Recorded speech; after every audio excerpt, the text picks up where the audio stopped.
Okay, so you want to own a textile mill, buy some looms, spin cotton into fabric, ship it out to retailers, and watch the money roll in.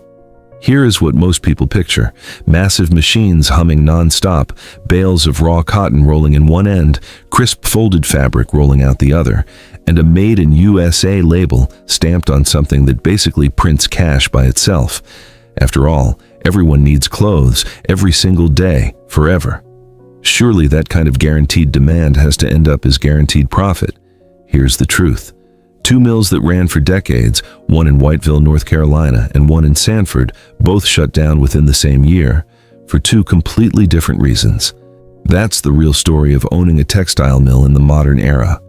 It's not one big risk you can plan around. It's 4 or 5 separate risks running at the same time, any single one of which can end the business on its own, and none of which you actually control. Here's the thing. Almost nobody understands about this industry going in. A textile mill isn't really a manufacturing business in the way people picture it. It's a bet that the gap between what raw cotton costs and what finished fabric sells for will stay wide enough for long enough to pay off a machine that can take a decade or more to earn back its own price tag. Everything else, the labor, the energy, the shipping, all of it just determines how wide or narrow that gap gets to be, and none of it is fixed. Start with the machine itself, because this is where the real capital goes. A single modern airjet loom costs somewhere between $40,000 and $80,000, and a mid-size weaving department running 50 of them is a $2 to $4 million equipment purchase before a single yard of fabric is produced. A complete spinning line, the machinery that turns raw fiber into yarn in the first place, can exceed $10 million on its own for a mid-size operation. A full vertically integrated mill, spinning through dyeing and finishing, routinely runs into 8 or 9 figures once you add buildings, utilities, and installation. And unlike a delivery van or a tractor, this equipment isn't easily repurposed if the business struggles. A loom built to weave cotton sheeting doesn't pivot into something else next quarter. You are locked into the machine you bought for as long as it takes to pay it off, whether the market cooperates or not.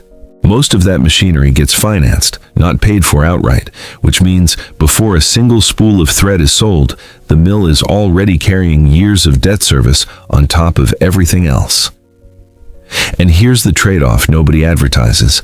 The more you automate to cut your labor bill and compete with overseas wages, the higher that upfront debt climbs, and the less flexible the operation becomes when a bad quarter hits.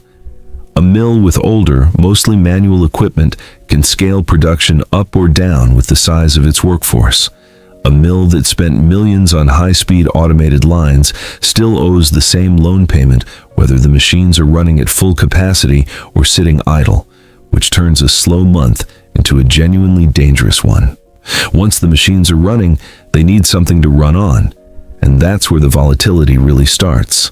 Raw material alone typically accounts for 70 to 80% of total production cost in textiles, which means whoever sets the price of cotton effectively sets whether your mill makes money this quarter, and you are not that person. Cotton trades on global futures markets, and it moves. The U.S. farm price fell from about 76 cents a pound in the 2023-24 season to around 66 cents the following year.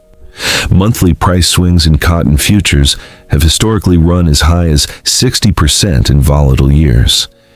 And in the spring of 2026 alone, the benchmark A index jumped over 12% in a single month, while U.S. spot prices climbed nearly 18% over that same stretch.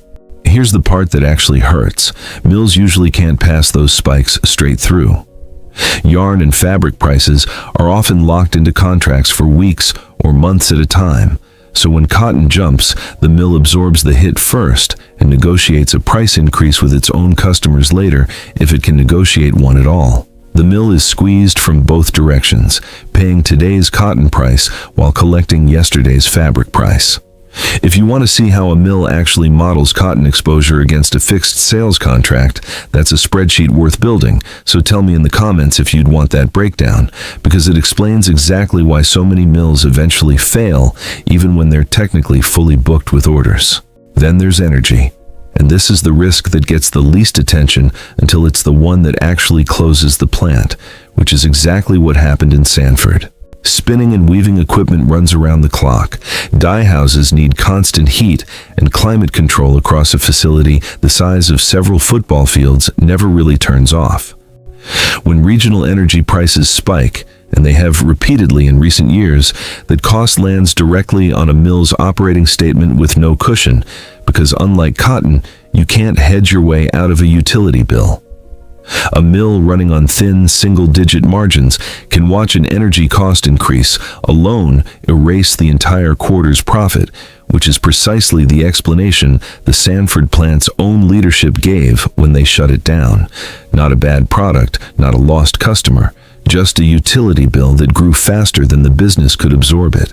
And underneath all of that sits the risk that never goes away, the one that shut down the mill in Whiteville. Overseas competition. A garment worker in the United States typically earns somewhere between $12 and $20 an hour. In Vietnam, that same hour of labor costs roughly $1.50 to $3. In Bangladesh, it can run as low as 50 cents to $1.20. A hoodie that costs around $25 to produce in an American facility can be produced for $6 to $8 in Dhaka before shipping. That gap doesn't shrink because your machinery is efficient or your quality is excellent. It exists because of where the mill happens to be located, full stop, and it means every domestic mill is competing on price against facilities that start the race with a permanent structural cost advantage that no amount of automation fully closes. Trade policy can widen or narrow that gap overnight too, through tariffs or new import rules, which means a mill's competitiveness can shift for reasons that have nothing to do with anything happening on its own factory floor. Drop where you're watching this from, because I'm curious how many of you have actually seen a mill like this in your own town, closed or still running, and that'll tell me which region to dig into next. Let's put real numbers on how thin this actually runs. Picture a mid-size mill doing $20 million a year in fabric sales. Raw cotton, at the industry standard 75% of production cost, eats roughly $15 million of that before anything else is paid. Labor, energy, maintenance, and debt service on the machinery might reasonably total another $4 million. That leaves about $1 million of operating profit on $20 million in revenue, a margin of around 5%, which is fairly normal for this industry in a stable year. Now run the bad quarter. Cotton spikes 12% the way it did in the spring of 2026, adding roughly $1.8 million in raw material cost that the mill can't immediately pass through because its fabric contracts are already locked. That single input alone nearly wipes out the entire year's profit. Add an energy price spike on top of it, the same kind that closed the Sanford plant, and the mill isn't just having a bad quarter anymore. It's underwater, with a loan on the machinery that doesn't care whether cotton spiked or not. Put all four of these pressures together: machinery that takes years to pay off, raw material that can swing double digits in a single month, energy costs that can spike without warning, and overseas labor that undercuts you by 5 to 10 times on the single biggest line item in the budget. And you start to understand why textile margins run so thin in the first place. Operators in this industry aren't chasing huge profits in a good year. They're trying to survive long enough for a bad year not to be fatal, because in this business, unlike a lot of others, there usually isn't a second act. When the loom stops, the debt on it doesn't stop with it. So here's the honest picture of what it actually means to own a textile mill. The fabric coming off that machine was never really the product. The real product is your ability to absorb a cotton spike, an energy spike, and a competitor on the other side of the planet, all landing in the same quarter, and still make payroll. Get any one of those wrong at the wrong moment, and it doesn't matter how good the fabric is, how loyal your customers are, or how many decades the mill has already survived. The mill in Whiteville made good yarn for 60 years, right up until the day it didn't matter anymore. And the one in Sanford was still fully staffed and fully operational the week before its own energy bill made the decision for it. If this changed how you look at a Made in USA label the next time you see one, subscribe, because next time we're pulling apart another business that looks straightforward on the surface and is actually a survival game underneath.